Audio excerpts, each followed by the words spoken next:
isa sa mga benefits that I can think of is going to be faster transaction time. Sige, isipin nyo, ilang minuto ba ang nasasayang nyo sa pagpila para bumili ng single journey ticket? Ngayon, with the cashless payment, literal yan, tap and go. As in, tap mo yan, then pasok ka na sa loob ng train station para makasakay ng train. So ideally dapat mas mabilis ang transaction. Mas mabilis na yung turnout ng tao kasi hindi ka na kailangan pumila.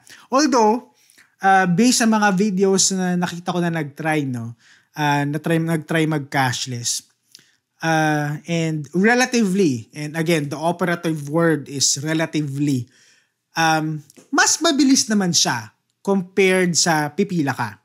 Pero kung i-compare mo yung response time nung machine mismo ng turnstile compared sa mga automated systems from other countries like Korea, Japan, and Taiwan, mas mabagal yung response time nung sa atin. May wait time pa din Parang pa nag-tap ka, siguro, nung ninuha mo na sandali, bago siya mag-a-accept or mag-fail. Eventually, baka may situation sa mag-fail yan. Pero may konting wait time.